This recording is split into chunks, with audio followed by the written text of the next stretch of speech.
कर्पूर्णगौरं करुणावतारं संसारसारं भुजगेन्द्रहारं सदा वसन्तं हृदयारविन्दे भवं भवामी सहितं नमामि। ओम नमः शिवाय। राधे राधे फ्रेंड्स, स्वागत करते हैं हमारे यूट्यूब चैनल गृह वास्तु लक्ष्मी में। फ्रेंड्स, सावन का महीना भगवान शिव का महीना होता है। भगवान शिव की आराधना करने का ये महीना पावन होता है। सावन के महीने में जो भी भक्त सच्चे मन से नियमित रूप से भगवान शिव की पूजा आराधना करते हैं, उनके ऊपर भगवान शिव की कृपा दृष्टि हमेशा बनी रहती है। आज हम आपको श्रावण मास महात्म्य के पहले अध्याय का रसपान कराएंगे।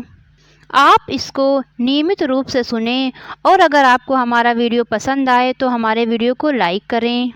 यह सावन का महात्म्य सुनने से व्यक्ति के सारे कष्ट दूर होते हैं और भगवान शिव प्रसन्न होते हैं। तो फ्रेंड्स, आइए आपको सुनाते हैं श्रावण माह महात्म्य का पहला अध्याय। शौनक जी बोले, हे सूत, हे महाभाग, हे व्यासशिष्य, हे अकलमस, आपके मुख कमल से अनेक आख्यानों को सुनते हुए हम लोगों की तृप्ति नहीं होती है, अपितु बार बार सुनने की इच्छा बढ़ती जा रही है। तुला राशि में स्थित सूर्य में कार्तिक मास का महात्म्य, मकर राशि में माघ मास का महात्म्य और मेष राशि में स्थित सूर्य में वैशाख मास का महात्म्य और इसके साथ उन मासों के जो भी धर्म हैं उन्हें आपने भली भांति कह दिया। यदि आपके मत में इनसे भी अधिक महिमामय कोई मास हो तथा भगवत प्रिय कोई धर्म हो तो आप उसे अवश्य कहिए, जिसे सुनकर कुछ अन्य सुनने की हमारी इच्छा ना हो। वक्ता को श्रद्धालु श्रोता के समक्ष कुछ भी छिपाना नहीं चाहिए। सूत जी बोले, हे मुनियों, आप सभी लोग सुने, मैं आप लोगों के वाक्य गौरव से अत्यंत संतुष्ट हूँ। आप लोगों के समक्ष मेरे लिए कुछ भी गोपनीय नहीं है। दंभ रहित होना, आस्तिकता, सठता का परित्याग, उत्तम शक्ति, सुनने की इच्छा, विनम्रता, ब्राह्मणों के प्रति भक्ति परायणता, सुशीलता, मन की स्थिरता, पवित्रता, तपस्विता और अनुसूया, ये श्रोता के 12 गुण बताए गए हैं।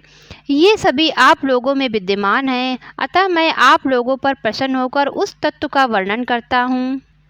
एक समय प्रतिभाशाली सनत कुमार ने धर्म को जानने की इच्छा से परम भक्ति से युक्त होकर विनम्रता पूर्वक ईश्वर भगवान शिव से पूछा।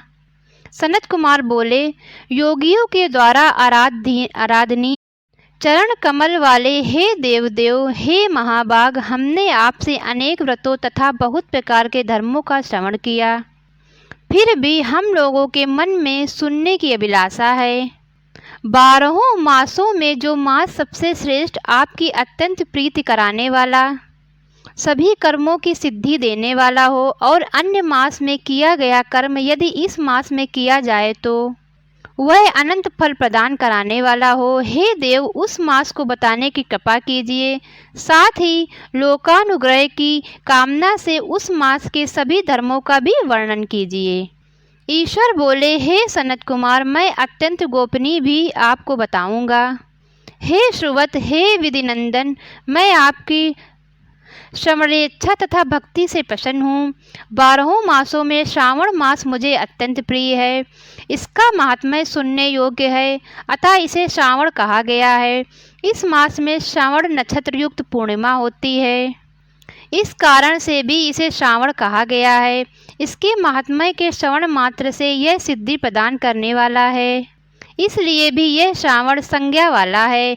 निर्मलता गुण के कारण यह आकाश के सहज है, इसीलिए इसे नभा कहा गया है।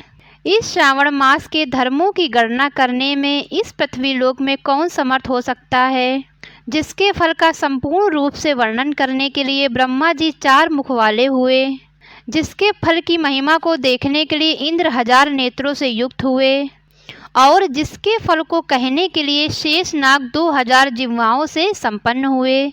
अधिक कहने से क्या प्रयोजन, इसके महात्म्य को देखने और कहने में कोई भी समर्थ नहीं है। हे मुने, अन्य मास इसकी एक कला को भी नहीं प्राप्त होते हैं। यह सभी व्रतों तथा धर्मों से युक्त है। इस महीने में एक भी दिया दिन ऐसा नहीं है जो व्रत से रहित दिखाई देता हो। इस माह में प्रायः सभी तिथियां व्रत युक्त हैं। इसके महात्म्य के संदर्भ में मैंने जो कहा है वह केवल प्रशंसा मात्र नहीं है। आर्तो जिज्ञासुओं, भक्तों, अर्थ की कामना करने वाले, मोक्ष की अभिलाषा रखने वाले और अपने अपने अभीष्ट की आकांक्षा रखने वाले, चारों प्रकार के लोगों, ब्रह्मचर्य, गृहस्थ, वानप्रस्थ, संन्यास आश्रम वाले को इस श्रवण मास में व्रतानुष्ठान करना चाहिए। सनत कुमार बोले, हे भगवान, हे सत्तम, आपने जो कहा कि इस मास में सभी दिन एवं तिथियां व्रत रहित नहीं हैं, तो आप उन्हें मुझे बताएं, किस तिथि में और किस दिन में कौन सा व्रत होता है, उस व्रत का अधिकारी कौन है, उस व्रत का फल क्या है, किस किस ने उस व्रत को किया, उसके उद्यापन की विधि क्या है, प्रधान पूजन कहाँ हो और जागरण करने की क्या विधि है, उसका देवता कौन है, उस देवता की पूजा कहाँ होनी चाहिए, पूजन सामग्री क्या क्या होनी चाहिए और किस व्रत का कौन सा समय होना चाहिए। हे प्रभु, वह आप मुझसे बताएं। यह मास आपको प्रिय क्यों है, किस कारण यह पवित्र है, इस मास में भगवान का कौन सा अवतार हुआ, यह सभी मासों में श्रेष्ठ कैसे हुआ और इस मास में कौन कौन धर्म अनुष्ठान के योग्य हैं। हे प्रभु, यह सब बताएं। आपके समक्ष मुझ अज्ञानी का प्रश्न करने में कितना ज्ञान हो सकता है, अतः आप संपूर्ण रूप से बताएं। हे कृपालु, मेरे पूछने के अतिरिक्त भी जो जो शेष रह गया हो उसे भी लोगों के उद्धार के लिए कृपा करके बताएं। रविवार, सोमवार, भौमवार, बुधवार, बृहस्पतिवार, शुक्रवार और शनिवार के दिन जो करना चाहिए, हे विभो, वह सब मुझे बताइए। आप सबके आदि में आविर्भूत हुए हैं, अतः आपको आदिदेव कहा गया है। जैसे एक की विधि बाधा से अन्य की विधि बाधा होती है, वैसे ही अन्य देवताओं के अल्प देवत्व के कारण आपको महादेव माना गया है। तीनों देवताओं के निवास स्थान पीपल वृक्ष में सबसे ऊपर आपकी स्थिति है। कल्याण रूप होने के कारण आप शिव हैं और पाप समूह को हरने के कारण आप हर हैं। आपके आदिदेव होने में आपका शुक्ल वर्ण प्रमाण है, क्योंकि प्रकृति में शुक्ल वर्ण ही प्रधान है। अन्य वर्ण विकृत हैं। आप कर्पूर के समान गौर वर्ण के हैं, अतः आप आदिदेव हैं। गणपति के अधिष्ठान रूप 4 दल वाले मूलाधार नामक चक्र से, ब्रह्मा जी के अधिष्ठान रूप 6 दल वाले स्वाधिष्ठान नामक चक्र से और विष्णु के अधिष्ठान रूप 10 दल वाले मणिपुर नामक चक्र से भी ऊपर आपके अधिष्ठित होने के कारण आप ब्रह्मा तथा विष्णु के ऊपर स्थित हैं। यह आपकी प्रधानता को व्यक्त करता है। हे देव, एकमात्र आपकी ही पूजा से पंचायतन पूजा हो जाती है, जो कि दूसरे देवता की पूजा से किसी भी तरह संभव नहीं है। आप स्वयं शिव हैं। आपकी बाईं जांघ पर शक्ति स्वरूपा दुर्गा, दाहिनी जांघ पर गणपति, आपके नेत्र में सूर्य तथा हृदय में भक्तराज भगवान श्री हरि विराजमान हैं।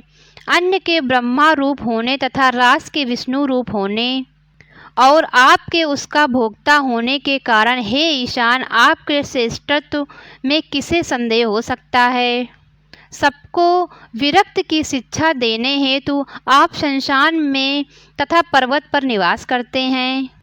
ऐसा महर्षियों ने कहा है। जगत का संहार करने वाले हलाहल को गले में किसने धारण किया है। महाप्रलय की कलाग्नि को अपने मस्तक पर धारण करने में कौन समर्थ था। संसार रूप अंधकूप में पतन के हेतु कामदेव को किसने भस्म किया। आप ऐसे हैं कि आपकी महिमा का वर्णन करने में कौन समर्थ है। एक तुच्छ प्राणी मैं करोड़ों जन्मों में भी आपके प्रभाव का वर्णन नहीं कर सकता, अतः आप मेरे ऊपर कृपा करके मेरे प्रश्नों का उत्तर बताएं। इस प्रकार श्री स्कंद पुराण के अंतर्गत ईश्वर सनत कुमार संवाद में श्रावण मास महात्म्य में पहला अध्याय पूर्ण हुआ। राधे कृष्णा फ्रेंड्स।